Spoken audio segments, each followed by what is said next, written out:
Hello, my name is Josh Rook. I'm a 32-year-old American here in Ukraine.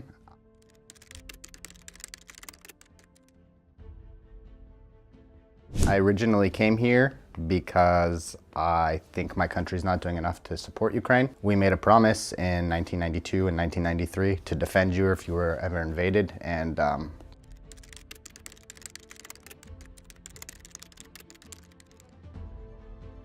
we're falling through on that. And I've been watching the whole situation here closely since 2014 and kind of wanted to come help, but didn't have an opportunity. So when the Foreign Legion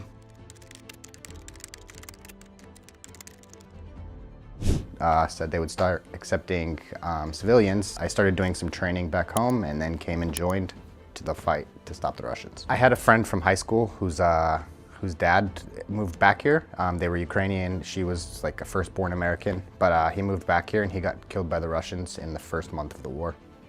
He was just a civilian. He was just walking in his yard and got shot. So that was part of it.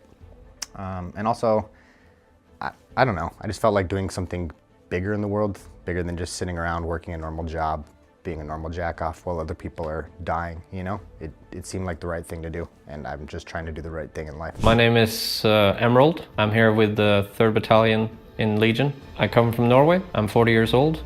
I have had a lot of pain in my life, and I think about Ukraine and the civilians in Ukraine. They're all in pain right now because of the war, and I want to remove that pain. And the pain is coming from Russia. I'm a civilian in my earlier life. I've always studied military. I've studied weaponry, machineries, all types of military doctrine, history from several thousand years ago up until now, and I've always been interested in it. A lot of my life has revolved around living as if I'm in the military. So for me, the transition isn't very large. My call sign is Silverdog. I am from Norway. I'm 40 years old. I joined the International Legion about a year ago. I'm here fighting for Ukraine because I believe that it's the right thing to do. I'm against tyranny. I'm against oppression. My first motivation was to appease the suffering of the Ukrainian people alongside my own. Knowing that you have to fight for your life, the life of your children, the future of your country, your own future, just because some not so good people are greedy, are imperialistic, are trying to make their mark, or just don't care. Maybe they're just narcissistic cowards, I don't know. Anyone can do something. First of all, those that live very privileged lives. I'm 40 years old. I joined the International Legion and I made it work. I was 100 kilos. I started walking. Then I started walking with weights on, backpack on, and my brother was right alongside me. We wanted to live a life that meant something, and we knew people down here were suffering. So if we were gonna die anyway, why not come to Ukraine and give it our best? I think Russia sucks, dude. Fuck Russia. Sorry, I know I'm in an interview, but honestly, fuck Russia. They bomb civilians. They're not invading for any good reason. Everything they've made up about why they invaded Ukraine is just bullshit.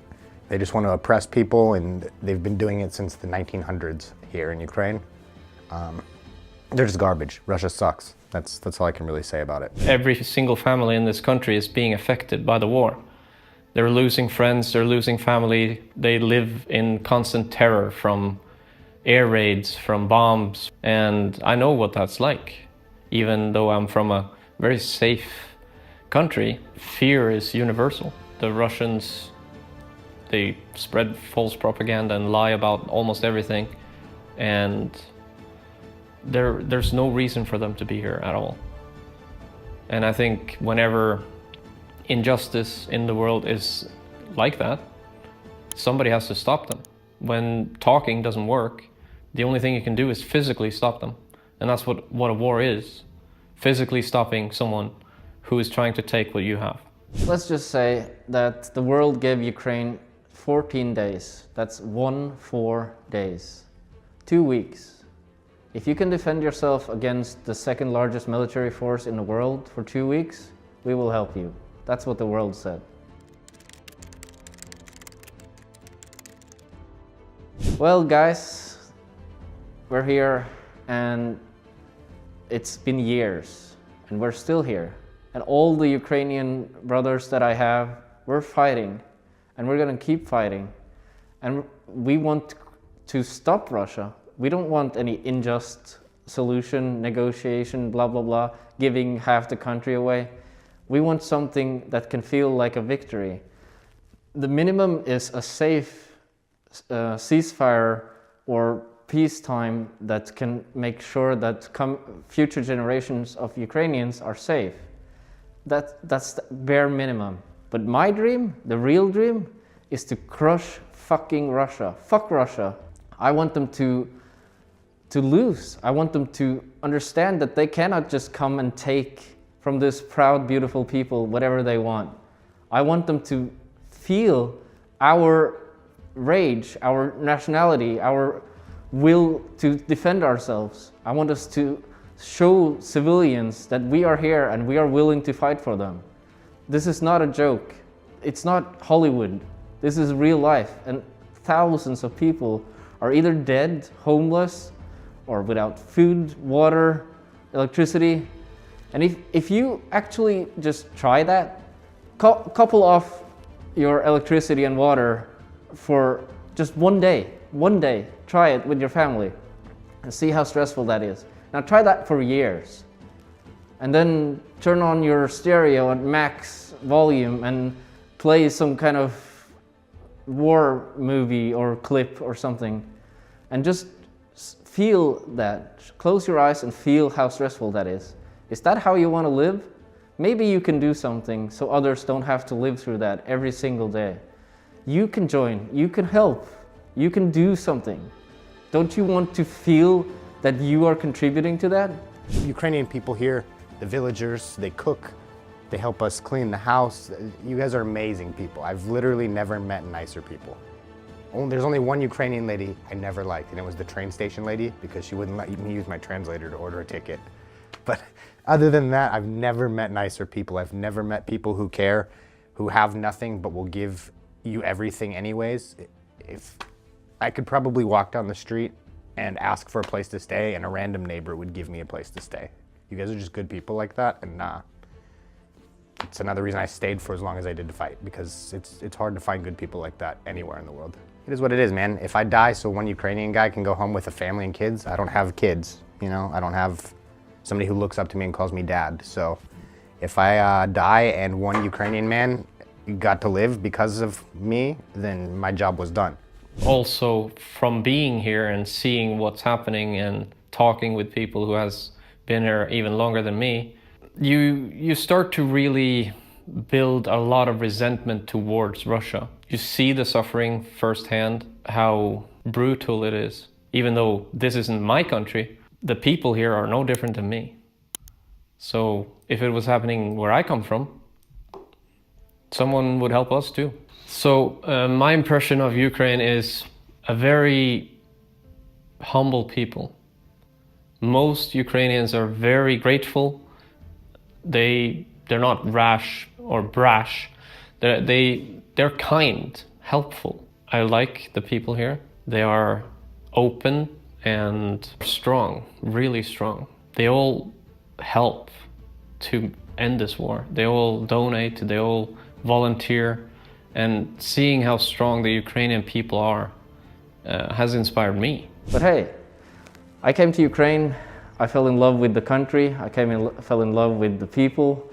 The food here is great, the climate is great, and of course there's negative things, but which country doesn't have negative things? But in all, I love Ukraine, I really do.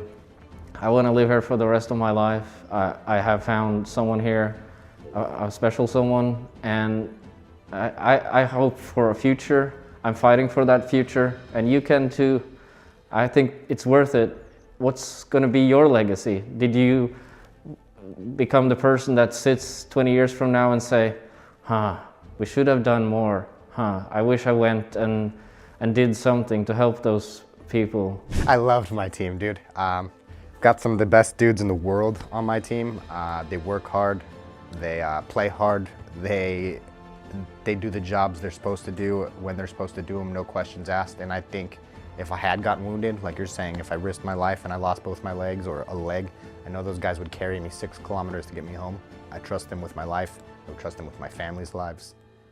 Some of the best dudes, and they're all here for the right reasons. As a drone pilot specifically, I helped a lot of people get back off the front line and make it back to their families. So I feel like I did my part here. You know, it's not about me, it's about the bigger picture at the end of it. So we signed up and went to drone school. Drones is the future of many wars, not just this one. Mechanized is almost obsolete because it's so easy to take out with drones. Infantry is too easy to take out with drones. So drones is becoming so effective, you almost no longer need the other types of divisions in military. We absorbed all the information. We have prior education with electronics, with computers, with everything that actually involves in FPV. And because of that, learning it was very natural and fast, and we had a good sense of what we were doing. We had very good results in the school, and we liked the job. It's challenging, but still stimulating and exciting, and has many, many potentials that we're looking at. There's a sense of having to prove yourself as a man. For me, it's not so much proving it to others, although there is that too, but it's proving it to myself. Who am I? And when you're stressed, hungry, tired, and there's shit going on that you would not have been able to dream up on your own, you do find out who you are. And when you have found out who you are, that true valor, that true strength, when you can go on when everything is very shitty, it's a good feeling. You grow. And when you found others that do the same thing, and you can work together and succeed, this is meaningful. For the future, when this war ends, the work doesn't stop. We still have to work together. We still have to help each other, because this country needs rebuilding. It needs to make a future, and I want to be here to do that too. Europe needs to grow up here. They need to toughen up and make a decision. Fill your quota for NATO memberships, whatever it is. There's no point in having a military if you're not prepared. Once the shit hits the fan, like it did in Ukraine, it's too late. You need to be prepared before that. If I was Latvia, Lithuania, Estonia, Finland, Sweden, Norway, I would be prepared yesterday, because we know that they are there. They are big, they see us as fat little pigs that they just want to eat, and since they're orcs, they probably might eat you too. And it's better to escalate it now and make it stop in 3-4 years than screw Ukraine and let it last for the next 100 years, and then having a large enemy encroaching on other peaceful nations just because they don't care about you. Do you want your kids to speak Russian? Do you want to see communism growing to the extreme amount that it is in these countries that I'm referring to? You all know which one I mean. Because if we start believing that we can't win, that it's no point, then they've already won. We have to resist them, because your backyard is next. You think they're gonna stop in Luhansk, Donetsk, Zaporizhzhia, Crimea? No, they're gonna keep going west. And then your backyard is gonna have angry, stupid Russians shooting at your house. Is that the future you want? I don't want that future.